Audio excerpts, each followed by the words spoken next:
اب آپ حضرات کے سامنے اس پروگرام کی سب سے اہم شخصیت میر مجلس حضرت مولانا و مفتی شاہ محمد احمد اللہ صاحب، ناظم اعلیٰ مدرسہ اعظہ و خلیفہ و جانشین محسن الامت حضرت اقدس شاہ مفتی محمد عبداللہ صاحب پھولپوری نور اللہ مرقدہ سے میں دست بستہ گزارش کر رہا ہوں کہ حضرت والا تشریف لائیں اور اپنے مواعظ حسنہ سے ہمیں مستفید فرمائیں۔ پھر ایک بار آپ حضرات سے گزارش ہے اپنی ماں و بہنیں سے کہ سکون کا ماحول بنائیں، اطمینان کا ماحول بنائیں اور بہت ہی اطمینان کے ساتھ سکون کے ساتھ بیان کو سماعت فرمائیں، عمل کی نیت سے سماعت فرمائیں۔ اللہ تعالی ہمیں عمل کی توفیق دے۔ الحمد للہ نحمده ونستعینه ونستغفره ونعوذ بالله من شرور أنفسنا ومن سيئات أعمالنا من يهده الله فلا مضل له ومن يضلل فلا هادي له ونشهد أن لا إله إلا الله ونشهد أن محمدًا عبده ورسوله صلى الله عليه وعلى آله وأصحابه أجمعين أما بعد فأعوذ بالله من الشيطان الرجيم بسم الله الرحمن الرحيم من عمل صالحا منكم من ذكر وأنثى صدق اللہ مولانا العظیم۔ میرے محترم بزرگوں اور دوستوں، عزیز ساتھیوں اور پردے میں بیٹھی ہوئی میری مائیں اور بہنیں،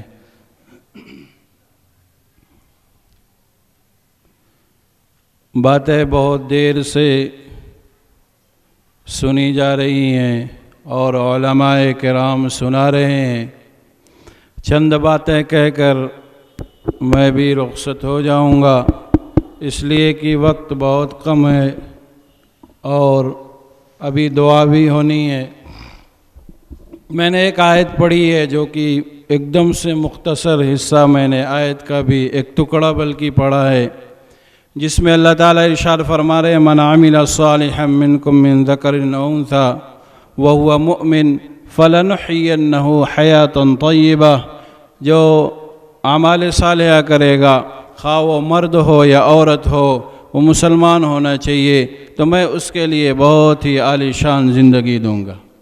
اللہ تعالیٰ نے یہ تمام مسلمان مرد اور تمام مسلمان عورتوں کے لیے ارشاد فرمایا ہے کہ اعمال صالحہ کرنے سے انسان کو اللہ تعالیٰ اس دنیا میں بھی اور آخرت میں بھی بہت ہی شاندار زندگی عنایت فرمائیں گے۔ اس لیے ہم میں سے ہر شخص، چاہے وہ مرد ہو یا عورت ہو، اپنے صبح و شام کو صحیح طریقے پر استعمال کرنے کی اور صحیح طریقے پر ان وقتوں کو اپنے زندگی میں صحیح طریقے پر ان وقتوں کا استعمال کرنے کی کوشش بھی کرنی چاہیے، اور اپنے آپ کو اس دنیا سے دھوکہ نہ کھا کر آخرت والی ہمیشہ رہنے والی زندگی کی تیاری کرنی چاہیے۔ اس لیے بس اتنا دھیان رہے، اتنا خیال رہے کہ اعمال صالحہ صبح سے شام تک کرنے کی کوشش رہے، اور جہاں تک ہو سکے اپنی زندگی کو آخرت کی تیاری کے لیے ہمہ وقت کمر بستہ بھی رہے اور تیار بھی رہے۔ اس لیے عورتیں اپنے صبح و شام کو چلتے پھرتے، اٹھتے بیٹھتے، اپنے گھروں میں کام کرتے ہوئے، مطبخ میں کام کرتے ہوئے، جھاڑو لگاتے ہوئے، بچوں کو تیار کرتے ہوئے صحیح استعمال کر سکتی ہیں۔ حضرت والد صاحب رحمۃ اللہ علیہ بہت فرمایا کرتے تھے کہ جھاڑو لگاتے ہوئے سبحان اللہ پڑھا جا سکتا ہے، گھر میں برتن دھلتے ہوئے الحمدللہ اللہ اکبر پڑھا جا سکتا ہے، روٹی بناتے ہوئے درود شریف پڑھا جا سکتا ہے، بس اس کے لیے تھوڑا سے تیاری کرنی پڑے گی، اس کے لیے اپنے ذہن کو بنانا پڑے گا چند دن مجاہدے ہوں گے، چند دن مشقت ہوگی، چند دن طبیعت پر گرا گزرے گا، اس کے بعد وہی عادت بن جائے گی۔ جیسے ہی آٹا اٹھا کر گودنا شروع کریں گی، فوراً آپ کی زبان سے درود شریف جاری ہو جائے گی۔ جیسے ہی جھاڑو اٹھا کر جھاڑو لگانا شروع کریں گی، فوراً سبحان اللہ، الحمدللہ، اللہ اکبر آپ کی زبان پر جاری ہو جائیں گے۔ بچوں کو آپ جیسے تیار کرنا شروع کریں گے، آپ کی زبان پر پہلا کلمہ جاری ہو جائے گا۔ غرض یہ کہ اس کے لیے عادت بنانی پڑے گی۔ اس مختصر زندگی سے ہمیشہ والی رہنے والی جنت کی تیاری کرنی ہے، اور اس سے دو چیزیں سیکھی جا سکتی ہیں، بلکہ دو فائدہ اٹھایا جا سکتا ہے۔ حضرت والد صاحب رحمۃ اللہ علیہ فرمایا کرتے تھے کہ اگر عورت دیندار بنے گی تو پورا گھر دیندار بن جائے گا، اگر عورت دیندار بنے گی پورے گھر کو دیندار بنائے گی، اگر عورت دیندار بنے گی تو پورے گھر کو جنت نما ماحول میں تبدیل کر دے گی۔ وہ کسی بھی صورت میں ہو، اگر وہ بیوی ہوئی تو اگر وہ بیوی ہے تو شوہر کو دیندار بنا دے گی، اگر وہ بہن ہے تو بھائی کو دیندار بنا دے گی، اگر وہ ماں ہے تو اپنے بچوں کو دیندار بنا دے گی۔ اس لیے اگر ایک عورت سنبھل گئی تو پورا گھر سنبھل گیا، ایک عورت سنبھل گئی پورا خاندان سنبھل گیا، ایک عورت سنبھل گئی پورا نظام سنبھل گیا۔ ایک عورت کے سنبھلنے سے پورا معاشرہ صاف اور ستھرا بن جاتا ہے۔ آپ اگر تھوڑا سے ماضی میں جائیے، آپ لوگوں کی زندگیاں پڑھیے، آپ اپنے سے گزری ہوئی پہلے جو مائیں گزری ہیں ان کی زندگیاں پڑھیے، تو آپ کو سمجھ میں آئے گا کہ ماں کا کردار کتنا اہم ہوا کرتا تھا، ماں کتنی اہم چیز ہوا کرتی تھی۔ حضرت جنید بغدادی کے لیے آتا ہے کہ والدہ نیک تھی۔ حضرت خواجہ معین الدین چشتی رحمۃ اللہ علیہ کے لیے آتا ہے کہ والدہ بغیر وضو کے دودھ بھی نہیں پلایا کرتی تھی۔ آج ماؤں کو تو معلوم بھی نہیں ہے، مائیں دیندار بھی نہیں ہیں، ماؤں کو نہ معلوم کہ ہمارا آئیڈیل کون ہے، ہمارا راہبر کون ہے، ہماری آئیڈیل یہ ناچنے والی نہیں ہے، یہ جو کہانیاں بنی ہوئی ہیں، جو ڈائجسٹ پڑھے جا رہے، جو ناولیں پڑھی جا رہی، اس نے ہمارے گھر کے ماحول کو ایک دم سے برباد کر دیا۔ رہی صحیح جو کسر تھوڑا سی تھی اس نے موبائل نے پوری کر دی۔ اب سب کے سب گھر کے تمام افراد، چاہے وہ دیندار لوگوں کے گھر ہو، چاہے وہ دنیا دار لوگوں کے گھر ہو، کہیں پر بڑی بڑی ٹی ویاں لگی ہیں اور کہیں پر لوگوں کے ہاتھوں میں موبائل پڑے ہوئے۔ بچہ اٹھتا ہے موبائل لے کے اٹھتا ہے، گھر کی عورتیں ہر وقت موبائل پر فلمیں دیکھتی رہتی ہیں، نہ اس پر جو ہے ڈرامے دیکھتی رہتی ہیں۔ اس سے بہت بڑا نقصان ہوا۔ نقصان کتنا وہ تو گنایا بھی نہیں جا سکتا ہے۔ چند باتیں عرض کر دو کہ اس نے پورے گھر کے ماحول کو ایک دم سے برباد کر کے رکھ دیا۔ موبائل عورتوں کی زندگی سے دین کو کھرچ کر باہر کر دیا۔ مائیں ہوا کرتی تھی جو صبح سے شام تک تلاوت کیا کرتی تھی، عبادت کیا کرتی تھی، ریاضت کیا کرتی تھی، اور اپنی زندگی کو شریعت مطہرہ پر چلانے کی کوشش کیا کرتی تھی۔ آج کی مائیں نہ انہیں ماضی میں گزری ہوئی ماؤں کا حال معلوم، اور نہ ان کی جفا کشی معلوم، بلکہ حضرت والد صاحب رحمۃ اللہ علیہ فرمایا کرتے تھے کہ اب تو عورتوں کو نبی کا گھر کا حال بھی معلوم نہیں، نعمتوں میں پل رہے لیکن ہر وقت زبان پر ناشکری ادا ہوتی رہتی۔ دسترخوان بچھتے ہیں تو کتنے قسم کے کھانے رہتے ہیں، کتنے قسموں کے سالن رہتے ہیں، لیکن زبان پر وہی کلمات جاری ہے، اللہ نے دیا ہی ہمیں کیا ہے۔ ہم تو امتحان کے ایام کو شمار کر رہے۔ اگر اس کی سامنے، اس کی زندگی میں، اس کے مطالعے میں حضور پاک صلی اللہ علیہ وسلم کا گھر ہوتا، آپ کے گھر کی زندگی اگر اس کے سامنے ہوتی تو اس کی زبان سے یہ کلمات تو بالکل بھی نہیں نکل سکتے تھے۔ حضرت فاطمہ کتنے دنوں تک پاکے سے رہی، لیکن عبادت میں کہیں سے بھی کمی نہیں آئی۔ پوری رات عبادت کرتی تھی، پوری رات تلاوت کیا کرتی تھی، اپنی زندگی کو شریعت مطہرہ پر صرف کرنے اور خرچ کرنے کا مکمل طور پر عہد کیا اور اس کو نبھایا بھی۔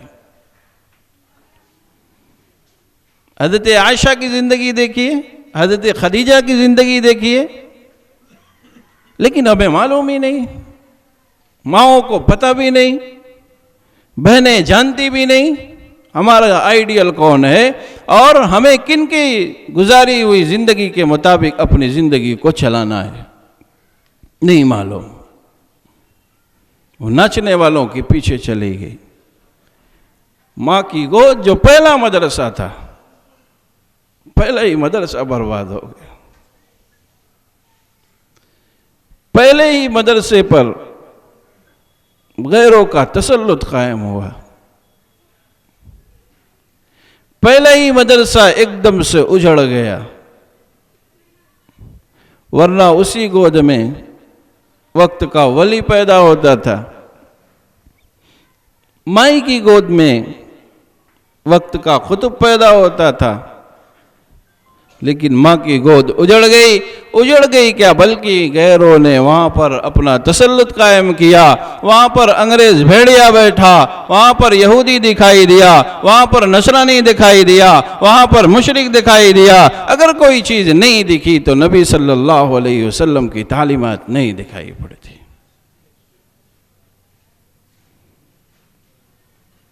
رونا تو اس بات کا ہے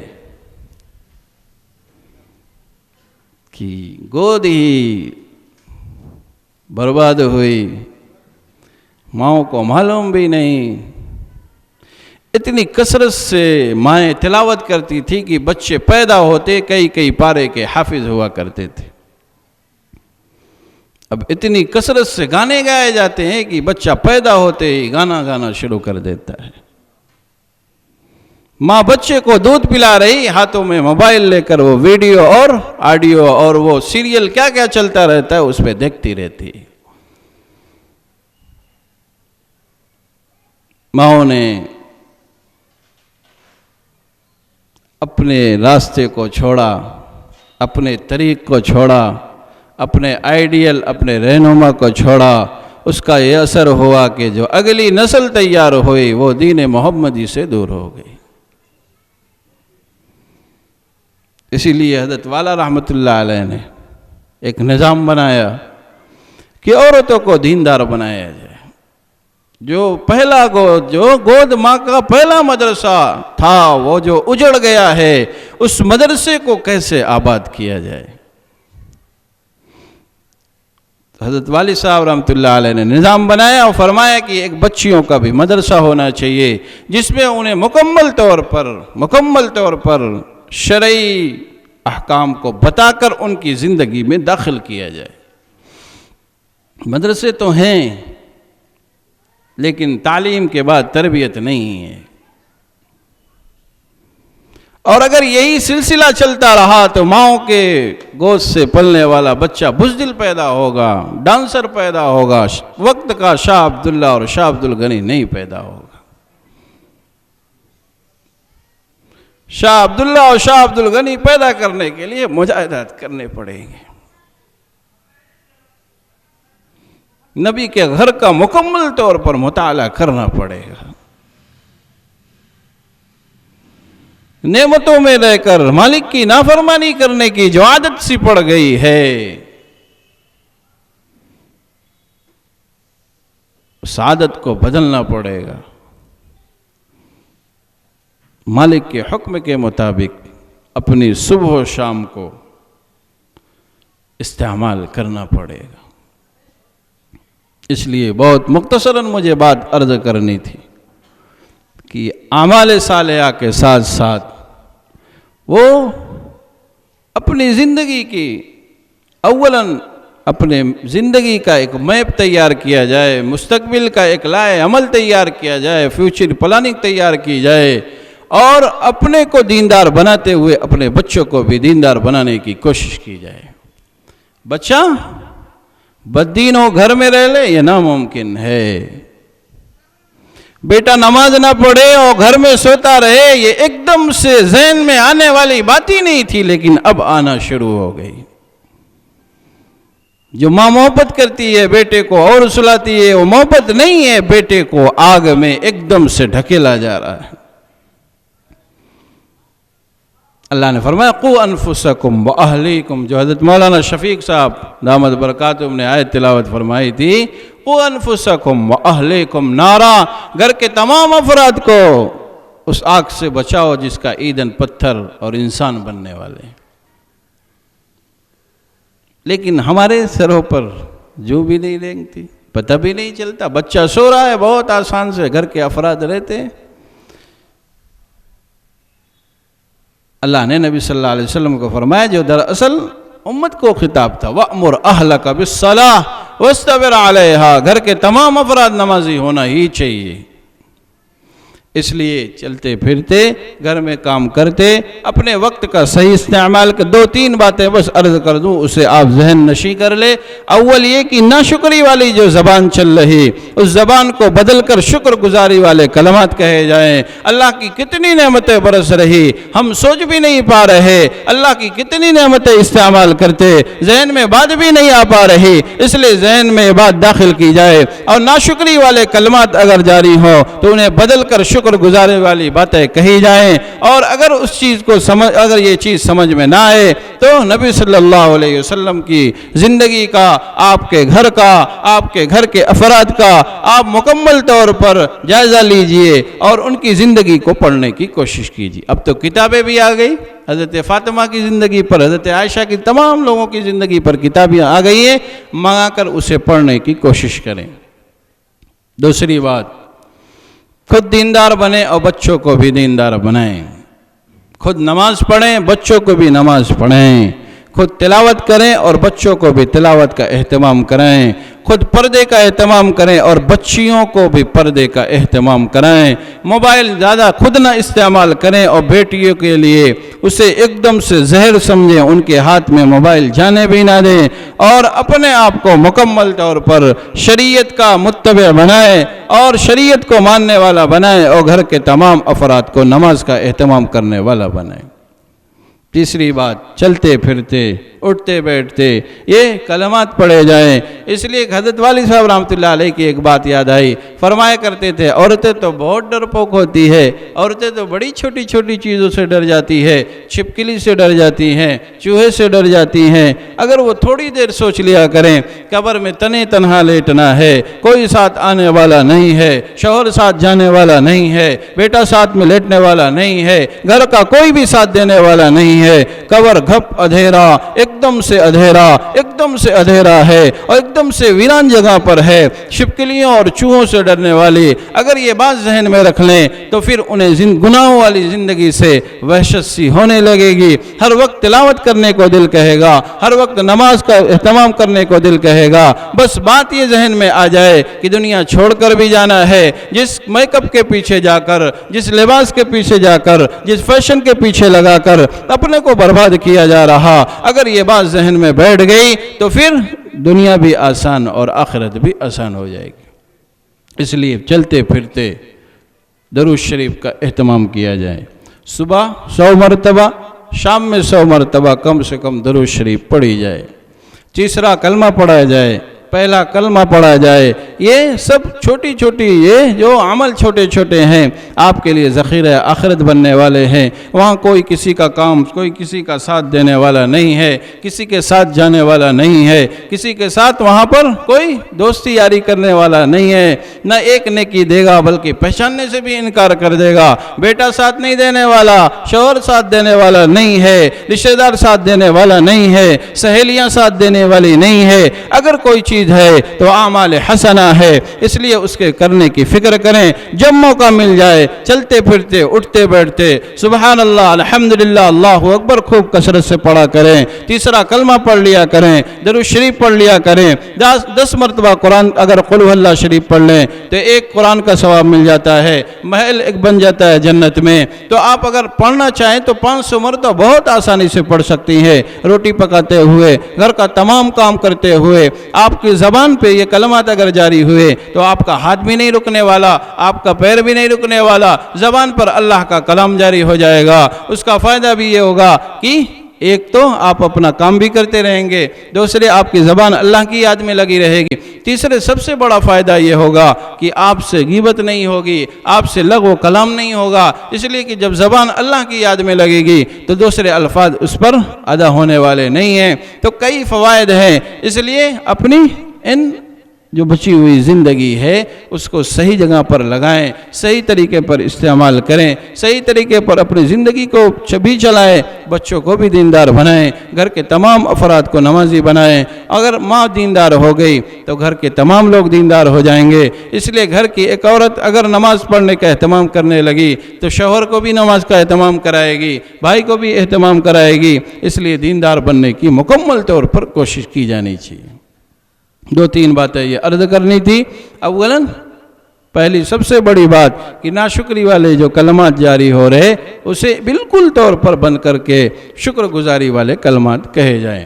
چلتے پھرتے اٹھتے بیٹھتے جہاں تک ہو سکے ذکر و اذکار کو اہتمام کیا جائے۔ تیسرے شرعی پردے کا خیال کیا جائے، موبائل سے مکمل طور پر اجتناب کیا جائے۔ اللہ تعالی ہم سب کو سچا پکا مسلمان بنائے اور مسلمانوں والی زندگی گزارنے کا اللہ تعالی ہم سب کو زندگی گزارنے کی توفیق عطا فرمائے۔ بچوں کو بھی دیندار بنانے کی فکر نصیب فرمائے، خود دیندار ہم سب بنیں، بچوں کو بھی دیندار بنائیں، بچیوں کو بھی دیندار بنائیں، گھر کے تمام افراد کو دیندار بنا کر دنیا کی چمک دمک سے دھوکہ نہ کھا کر آخرت کی تیاری کرنے والا بنے۔ سبحان اللہ و بحمدہ، سبحانک اللہم و بحمدک، نشہد ان لا الہ الا انت، نستغفرک و اتوب الیک۔ جزاکم اللہ خیراً۔ الحمدللہ حرف حرف اور لفظ لفظ سے وہی تڑپ اور وہی کڑھن ظاہر ہو رہی ہے جو محسن الامت حضرت اقدس شاہ مولانا مفتی محمد عبداللہ صاحب پھول پوری نور اللہ مرقدہ کی تھی، جو آپ کی زندگی کا مشن تھا۔ ہمیں خوشی ہے کہ حضرت والا کے فرزندان نے ان مشن کو اوڑھ لیا ہے، صبح و شام 24 گھنٹے اسی مشن کے ساتھ گزار رہے ہیں۔ حضرت والا رحمۃ اللہ علیہ کی ایک بات مجھے یاد آتی ہے کہ کسی بزرگ کا اگر تذکرہ ہوتا تھا اور ان کے سامنے اگر کوئی ایسی بات آتی تھی کہ ان کے جانے کے بعد کیا ہوگا، حضرت والا فرماتے تھے کہ کیا وہ باجھ ہیں؟ انہوں نے کیا اپنا جانشین یا اپنی زندگی سنبھالنے کے لیے دوسروں کو پیدا اور تیار نہیں کیا ہے؟ حضرت والا رحمۃ اللہ علیہ نے بھی اپنی مختصر سی زندگی کے اندر جو کارائے نمایاں انجام دیے، جو خدمات انجام دی ہے، تاریخ اسے کبھی نہیں بھلائے گی۔ ہم اللہ رب العزت کا شکر ادا کرتے ہیں کہ اللہ رب العزت نے حضرت والا کے جانشین کو بھی وہی زندگی عنایت فرمائی، وہی کڑن، وہی تڑپ امت کے حوالے سے۔ ہم حضرت والا کے مشکور و ممنون ہیں کہ آپ نے اپنے وقت کو فارغ کر کے ہمارے سامنے اپنے مواعظ سے ہمیں مستفید فرمایا۔